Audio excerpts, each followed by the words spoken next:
ఇందిరమ్మ రాజ్యం రాష్ట్ర ముఖ్యమంత్రి రేవంత్ రెడ్డి గారి నాయకత్వంలో యావత్ మంత్రి మండలి మొత్తం కూర్చొని రాష్ట్ర ప్రజలకు మేము ఇచ్చినటువంటి హామీలు, వాగ్దానాలు, అనేక రకాలైనటువంటి ఆర్థిక ఇబ్బందులు ఉన్నప్పటికి కూడా ఒకదాని తర్వాత ఒకటి నెలల రోజుల్లోనే ఈ పథకాలను అమలు చేసుకుంటూ వస్తూ ఉన్నాం. ఉదాహరణకి ఇప్పుడే శ్రీధర్ బాబు గారు, ఇతర నాయకులు, పొన్నం ప్రభాకర్ గారు వీళ్ళందరూ చెప్పారు. మహాలక్ష్మిలాగా చూసుకున్నటువంటి మహిళల కోసం ఈరోజు రాష్ట్ర వ్యాప్తంగా ఎక్కడ నుంచి ఎక్కడికి ప్రయాణం చేసిన ఆర్టీసీ బస్సులో ఉచితంగా వాళ్ళు ప్రయాణం చేసేటట్టు చేస్తామని మాటిచ్చాం.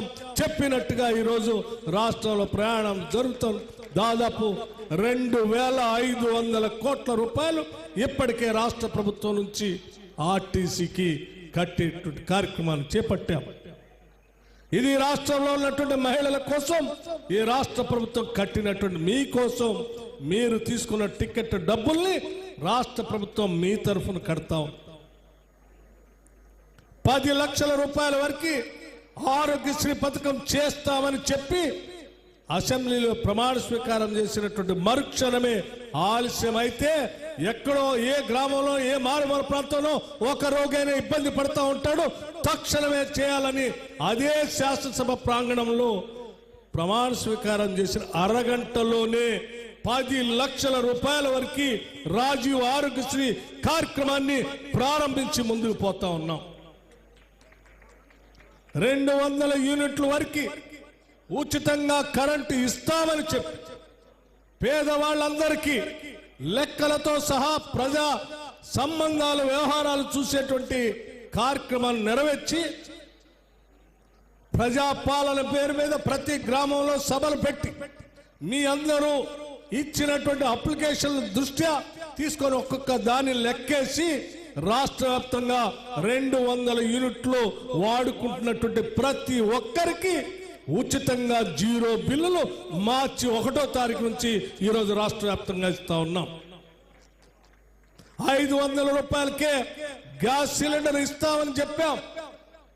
ఇస్తారో లేదో అని ఆలోచన చేస్తున్నట్టు క్షణాల్లోనే ఎవరు ఊహించిన విధంగా రాష్ట్ర వ్యాప్తంగా 500 రూపాయల అర్హత కలిగినటువంటి వాళ్ళందరికీ గ్యాస్ సిలిండర్లు ఈరోజు ఇస్తా ఉన్నాం.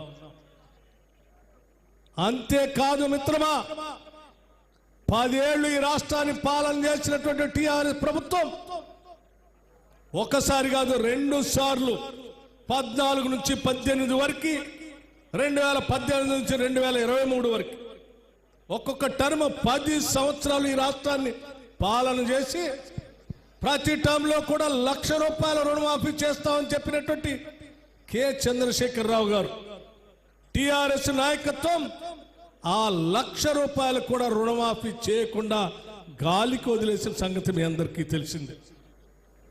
సరే, మొదటి సంవత్సరం మొదటి దఫా అయిపోయింది కదా, రెండోసారి అయినా చేస్తారని చూస్తే రెండోసారి కూడా ఎన్నికలు వచ్చేంత వరకు చేయకుండా అరకొరగా కొద్దిగా ఏదో మొదలుపెట్టి ఎన్నికలు వచ్చినని వదిలేసి గాలికి పోయినటువంటి కె చంద్రశేఖరరావు గారు ఈరోజు స్టేట్మెంట్ ఇస్తూ రేవంత్ రెడ్డి గారు మీరు ఇచ్చిన హామీలు చేయట్లేదు, నేను ప్రజల్లోకి వస్తాను, ప్రజల మధ్యలో నిలబడి మాట్లాడతానని మాట్లాడుతా ఉన్నాడు. నేను అడుగుతా ఉన్నాను చంద్రశేఖరరావు గారు, ఈ రామగుండం సభ నుంచి అడుగుతా ఉన్నాను, 10 ఏళ్ళు కనీసం 1,00,000 రూపాయలు కూడా రుణమాఫీ చేయలేనటువంటి మీరు తగుదనమ్మా అని చెప్పి మేము చెప్పినట్టుగా 2 లక్షల వరకు 18,000 కోట్ల రూపాయలు కేవలం నెల రోజుల్లోనే బ్యాంకులు వేసినటువంటి కాంగ్రెస్ ప్రభుత్వాన్ని తగుదనమ్మా అని అడగటానికి వస్తావు. ఏం ముఖం పెట్టుకొని వస్తావు? మేము 2 గదులు ఇల్లు ఇస్తాం, డబల్ బెడ్రూమ్ ఇల్లు ఇస్తాం అని చెప్పి ఇయ్యలేకపోయాం. కానీ కాంగ్రెస్ పార్టీ రాగానే డబల్ బెడ్రూమ్ ఇళ్ల కోసం 5 లక్షల రూపాయలతో శాంక్షన్ చేస్తూ ప్రతి శాసనసభ నియోజకవర్గంలో కనీసం 3,500 ఇళ్లకు తగ్గకుండా 4.5 లక్షల ఇళ్లు శాంక్షన్ చేయడం కోసం కాంగ్రెస్ పార్టీ ముందుకు పోతా ఉంది. ఇది తప్పు, నాలాగా వాళ్ళు కూడా ఎగేస్తే బాగుండదని చెప్పడానికి వస్తావా? లేకపోతే మేము నిరుద్యోగ యువత యువకులందరికీ ఉద్యోగాలు ఇద్దామనుకున్నాం, కానీ 10 ఏళ్ళు ఇవ్వలేదు. కాంగ్రెస్ పార్టీ రాగానే రేవంత్ రెడ్డి గారి నాయకత్వంలో కాంగ్రెస్ ప్రభుత్వం ఇందిరమ్మ రాజ్యం నిరుద్యోగ యువత యువకుల కోసం కేవలం 3 నెలల్లోనే 60,000 ఉద్యోగాలు ఇచ్చారు. ఇంకా ఒక 60,000 ఉద్యోగాలు అక్కడ పరీక్షలు జరుగుతూ ఉన్నాయి. మొత్తం పెద్ద ఎత్తున ఆ పబ్లిక్ సర్వీస్ కమిషన్ ప్రక్షాళన చేసి జాబ్ క్యాలెండర్ కూడా ప్రకటించారు. ఇది తప్పు, అలా చేయకుండా ఉండాల్సింది. మాలాగానే మీరు కూడా ఉద్యోగాలు ఇవ్వొద్దని ప్రజలకు చెప్పడానికి వస్తావా? లేకపోతే నేను ₹1,00,000 రుణమాఫీ చేయలేకపోయాను, కాంగ్రెస్ వాళ్ళు మాత్రం 2 లక్షలు చేశారు, చేయకుండా ప్రజలకు ఎగరా పెట్టండి అని ప్రజలకు చెప్పడానికి వస్తావా?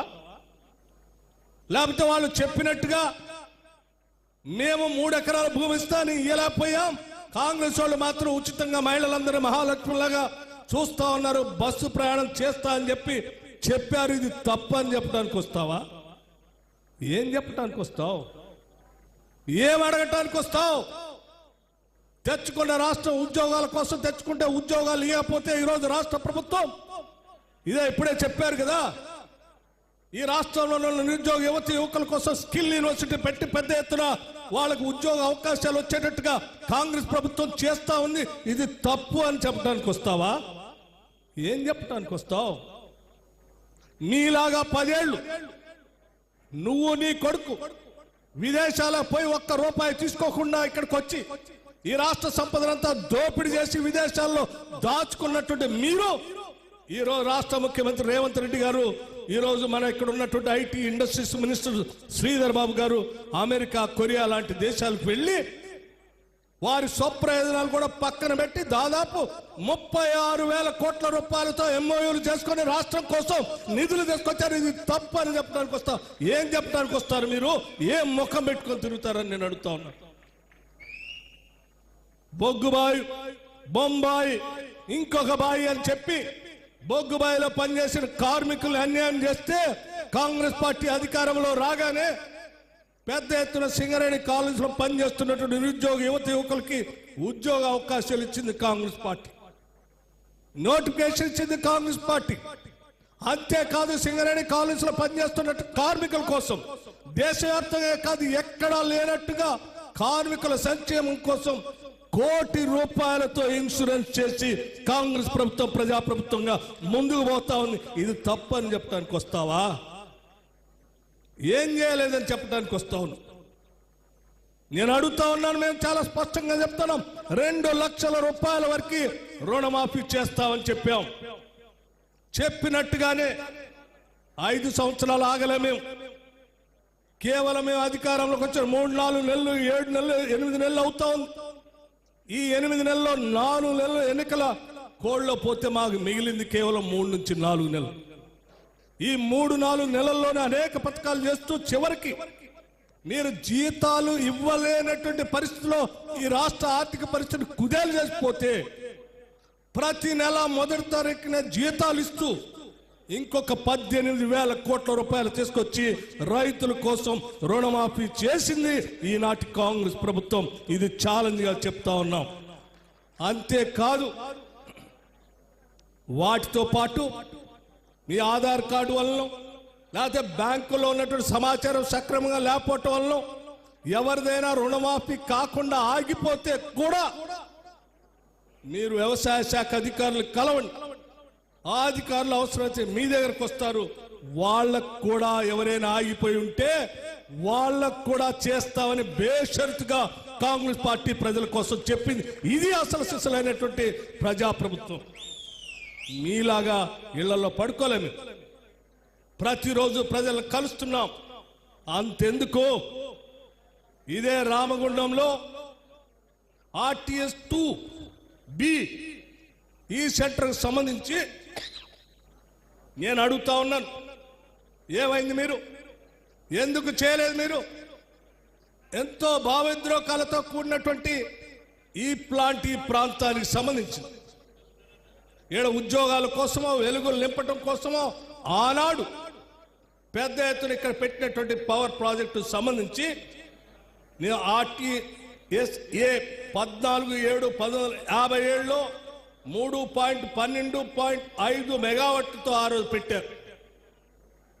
ఆర్టీఎస్ బి 17/10/1971 62.5 మెగావాట్ల కెపాసిటీతో ఆ రోజు పెడితే దాదాపు 50 ఏళ్ళు సర్వీస్ చేసి మూలన పడితే అరే ఉద్యోగాల కోసమే తెచ్చుకున్నాం, ఆస్తులు సృష్టించుకోవటం కోసమే తెచ్చుకున్నట్టు అని చెప్పిన తెలంగాణలో వాళ్ళ కోసమే పుట్టామని చెప్పిన మీరు ఎక్కడ పోయారు?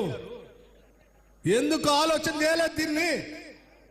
ఈనాడు నేను చాలా గర్వంగా చెప్తా ఉన్నాను, రాష్ట్ర ముఖ్యమంత్రి రేవంత్ రెడ్డి గారితో రామగుండ ప్రజానికం భావోద్రేకాలతో కూడినటువంటి బంధం ఇది.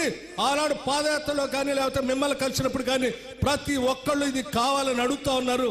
ఏం చేద్దామనంటే అన్నా, మన అందరికీ ఈ రాష్ట్ర ప్రజలకు ఉద్యోగాలు కల్పించడమే మన పని, ఈ రాష్ట్ర ప్రజలకు ఆస్తులు సృష్టించడమే మన పని, ఈ రాష్ట్రంలో ఉన్నటువంటి ఆస్తులు